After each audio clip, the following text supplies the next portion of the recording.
case, we're going to look at the girl who just took her coffee and she put on her iPod. She's in her own zone. That's significant. She walks over to the condiment stand, for the sake of argument, and watch, no interaction at all, no eye contact, nothing. She's in her zone with the iPod. Two people standing side by side without any interaction in a busy coffee shop. Interesting. Okay, now we're going to watch these people sit and how they interact in terms of how they sip their coffee. She sips, now she sips. Okay, it's like there's always this constant barrier. They take off of this because it's hot. Obviously they're going to stay here because if they were in a rush, they would have just rushed out. She gets up to me. And the same thing with these two women. They both have their cups open. They're engaging in conversation. They're saying. Now with the older generation, as you will notice in here, the woman has her lid on, but instead of an iPod, she has a newspaper. Okay, and look what she does. Look, she shields herself from the rest of the store. Instead of an iPod, she has a newspaper. And it's interesting because she has no one else there with her. It's as if company, though, takes the place of an iPod, as in this situation. These people don't have any personal items to keep themselves occupied. They have each other, and yet there's still this barrier. Look, he took a sip, she takes a sip.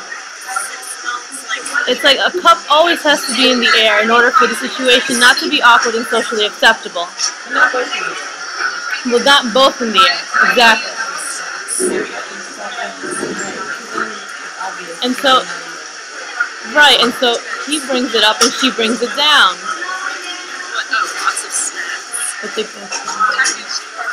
Okay, so, like, I know there used to be another brand that we used to buy from, like lattes.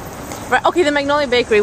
Do you think that by coming to this store that you're buying into a culture that you want to be associated with, intellectual ambience? So, because Starbucks is like the New York culture that everyone is used to. So it's an image. So people, when they come from different states, definitely want Starbucks because it's, you know, entering into the New York life or the, you know, city life, the westernization. So very interesting. Well, thank you so much, Rob, for your insight. Anything for Macaulay. Hi. Hi. How are you? Hello. How did you like your experience at the Sensuous Mead? I've had about 15 years experience here. Oh my. Oh, that's beautiful. Do you sell exotic coffee beans as well? There's some people would call them exotic. I think they're usually most of it's pretty much coffee from each continent. Exotic, like Celebes, Ethiopian, a certain Ethiopian. Thank you. Okay. Most of those coffees, though, you know what?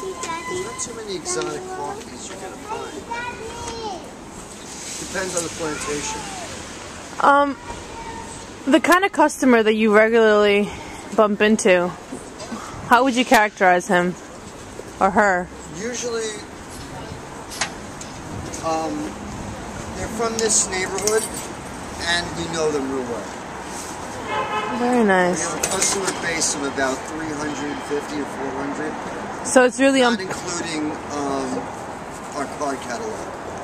Okay, so it's really a patronage. It's really community friendly. Yeah. That's. Is your coffee fair trade certified? All fair trade. Awesome. And a lot of organic too. So what inspired you to open a business like this? The time, it's actually a family business.